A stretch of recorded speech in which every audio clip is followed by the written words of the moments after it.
Hi friends, I'm Abby and welcome back to my channel. Today I'm going to be doing my anticipated releases video for January, February and March.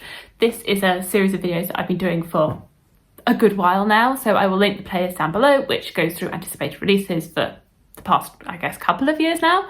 And I look at the next 3 months and give roughly 10 anticipated releases. I think I was really good at doing 10 anticipated releases up until now. And now I have a couple more than 10 because I don't know what is going on in publishing, but February is a very, very busy month for new releases in 2024. So I have in total 1, 2, 3, 4, 5. I have 13. I'm not going to narrow it down because I don't want to remove 3. But because I want to talk about them, because I am anticipating them. And everything is coming out in February. There's a few in January. March, who is she? March is the forgotten month, at least as of right now. Maybe there will be things coming out in March, but as of right now, it is all about February. Everything is about February because that is when everything is coming out. So prepare yourselves, maybe book some time off in February because that is when you need to do all the reading. But we will start with January and I will talk about the 13 books that are coming out between January and March that I am anticipating. The dates are based on UK Amazon, so there might be some slight differences between the US and the UK. Typically, I think it's the US that comes out on Tuesday and the UK comes out on Thursdays. So there's generally a 2-day gap. Sometimes there's a bit more, but these are based on the UK dates as that is where I live and that is what is most relevant to me. So kicking us off in January, on the 9th of January, The Atlas Complex by Olivia Blake is coming out. This is the third and final book in the Atlas series by Olivia Blake. I have read The Atlas 6. It is a dark academia series. We're following a cast of 6 characters that enter into the Atlas Society where they are training in the first year to get through. They each have sort of a magical ability that they have, but we know that only 5 can progress into the second year. And it is quite, I guess, slower. We're looking at the different personalities of these protagonists. And I'm excited to see where the rest of it goes. I want to reread the Atlas 6. I read the self-pub edition and I'd like to reread the fully published one because I know there were changes, and then read the sequel and then get to this third book. So it is on my plans for 2024 and it would be good to see what everyone says about how the series wraps up. I feel as though the Atlas 6 had so much hype when it came out, or so much hype as it online as it built and then got picked up by a publisher, and then the Atlas Paradox, I feel like there was some lukewarm feedback on it, so it'd be interesting to see how this all wraps up. Then I have 2 books that I'm anticipating on the 18th of January. The first of these I already have and I plan to read it this week, so it's the final week of December right now, the 23rd, and I'm really excited to get to Emily Wilde's Map of the Otherlands. I adored Emily Wilde's Encyclopedia of Fairies. Spoiler alert for my best books of 2023, because that book it really worked for me. Right book, awful time in my life, but right book at the wrong time. And then I reread it in December and it's still just as good. So I'm really excited to get into the sequel. I'm so excited for this one, and I'm so excited that I have it early, and it's a finished edition, so excited to read this one. I really hope it lives up to my love of the first book, and the first book stood up on reread as well. I'm so excited for this one. This is, I haven't even told you anything about it. In this, we're following Emily Wilde, who in the first book goes to a remote Nordic island as she investigates the fairies there, and she is joined by her academic rival Wendell Bamblebee, and it is them on this island with the folk who live in the village there, and also the fairy folk. And I really enjoyed it. It was so sort of whimsical and cozy, but I found quite an engaging plot as well, that it wasn't just cozy with limited stakes, because there were some stakes to it, which really worked for me, and I am so excited to continue following Emily. Also on the 18th of January, Feybound by Zara El Arifi comes out.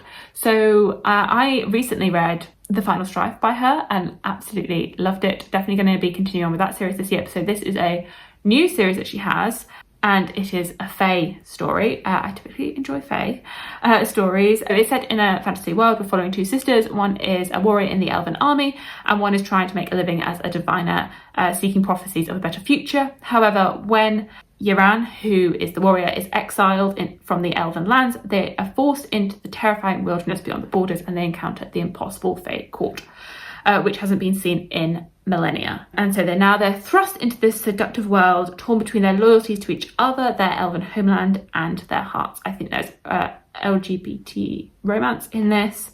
And based on my love of the writing style in The Final Strife, I really hope that I love this one, and it's got some beautiful editions of it. And then my final anticipated release for January, coming out on the 30th of January, and I will probably be reading it in February because I don't think I can read it that quickly. Some people can, not me, is House of Flame and Shadow, the third and final book in the, I think it's the final book in the Crescent City series by Sarah J. Maas. Crescent City is a fantasy romance series set in a fantasy world that has all like the modern appliances that we know here. It's got loads of magical creatures in it and a very engaging plot where we're following our main character who is investigating a case that is very near and dear to her. And it's the relationship between Bryce, our main character, and Hunt Athalar. The first book is like one of the best books I've ever read. The second book, definitely not anywhere near that good. Very needed some editing. But I'm definitely interested to see how this all wraps up, especially after the plot twist at the end of the second book. So very interested to see where this goes. Very interested. Very, very interested. So now we move into February, and February is where everything is coming out. Everything is coming out in February. I've got to try and figure out the dates on these because they're a little all over the place. On the 6th of February, we have two releases coming out. We have Bride by Ali Hazelwood. This is Ali Hazelwood's first sort of fantasy romance. She has done previously just strict romances, generally in a scientific educational setting. A dangerous alliance between a vampire bride and an alpha werewolf becomes a love deep enough to sink your teeth into in this new paranormal romance. I think it is a just standalone by itself. I'm intrigued. I'm intrigued and a little bit nervous about it. I'm also a bit nervous because the amount of books that are coming out by Ali Hazelwood next year is quite a lot. She is really pumping the books out very quickly right now. I definitely would give it a go. I would give it a go. We're following a main character, Misery Lark, the only daughter of the most powerful vampire councilman in the Southwest. The days of living in anonymity among the humans are over, and she's been called upon to uphold a historic peacekeeping alliance between the vampires and their mortal enemies, the Wares. Also coming out on the 6th of February is The Tainted Cup by Robert Jackson Bennett. This looks to be a fantasy mystery book by him, and we're following main character Anna Dolabra, and she is called in to investigate a mystery, and so it looks as though they are investigating a case, a murder, and there's definitely some magical elements at play within this world. Featuring an unforgettable Holmes and Watson style pairing, a glorious labyrinthine plot, and haunting and wholly original fantasy work. So it's reinventing the classic mystery tale in a fantasy world. I have really enjoyed Robert Jackson Bennett's previous books. The Foundryside trilogy, apart from the final book, that was a bit disappointing. I found his other series, The City of Stairs, was very solid all the way through, so I'm definitely interested in seeing how this works. On the 8th of February, The Trials of Empire by Richard Swan is coming out. This is the third and final book in the, what's it called? The Empire of the Wolf series. So the first book being The Justice of Kings, and I'm very interested to see how this series wraps up. The Justice of Kings, we're following our main character Helena, who is the assistant to Conrad von Volt, who is a justice, and he goes around this fantasy empire meting out justice and ensuring that the empire is working well. And they are investigating a murder in the first book, and there's lots of sort of uprisings of a clerical nature, and it's this empire that has been expanding, and so it's got all these sorts of different people in it now. And I really enjoyed the second book. It has like a necromancy twist with a magic system in it. Really enjoyed that. So very much looking forward to seeing how this all wraps up and seeing where it all goes. On the 15th of February, An Education in Malice comes out by S.T. Gibson. I read and really enjoyed A Diary of Blood by S.T. Gibson, which is why I'm interested in reading this one. I think this one is a dark academia style book, a tale of blood, secrets, and insatiable hunger. So it's set in Massachusetts at a isolated and ancient college there, and we're following our main character Laura Sheridan, who on her first day is thrust into an intense academic rivalry with Carmilla, and they're drawn into the confidences of their poetry professor, who has her own dark obsessions. And as their rivalry blossoms into something far more delicious, they become tangled in a sinister game of politics, bloodthirsty professors, and dark magic. They must decide how much they are willing to sacrifice in their ruthless pursuit of knowledge. So, an intriguing one. On the 27th of February, Fathom Folk by Eliza Chan comes out. This is the first book, and I think it's a duology. Myth-infected story of revolution and magic set against the glittering, semi-submerged city of Taiwankawi, perfect for fans of Jade City and the Bodachard daughter. Taiwanaki is the shining pearl of human civilization, a safe haven for those fleeing civil unrest, or at least that's how it first appears. So I think we've got humans, we've got sirens, sea witches, kelpies and kappas who live in the polluted water below. Oh, okay, so the humans have all the power and they're looking down upon these magical creatures that are in the infected water, and I think it's all going to come to violence. I mean, honestly, the cover sucked me in.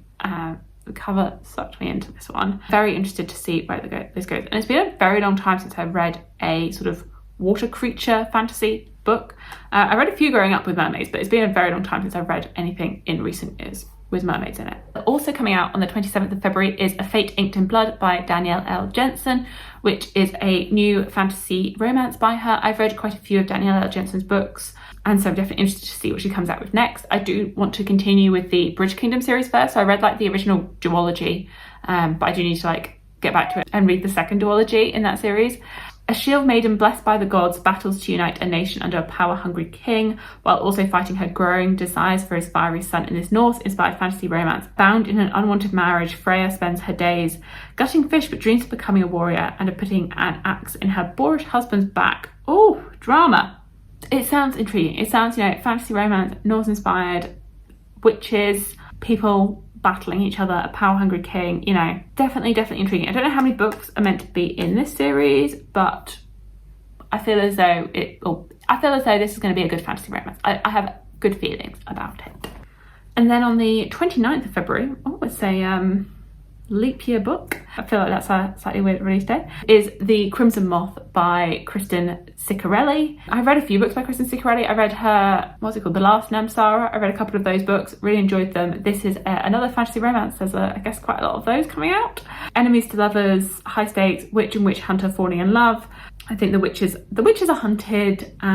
It sounds a little bit like Serpent and Dove, quite honestly, that you have two people that in theory hate each other because one's a witch hunter and one's a witch. The witch is pretending that she's not a witch, and then they are going to fall in love, which it's a trope I enjoy. I will enjoy it, I think, but it does sound very similar to Serpent and Dove, at least based on the synopsis that I've read, the way I've interpreted it, the way I've presented it. It sounds like Serpent and Dove, but it's a romantic fantasy duology. And now the final book for February, but is it actually March, is The Warm Hands of Ghosts by Catherine Arden.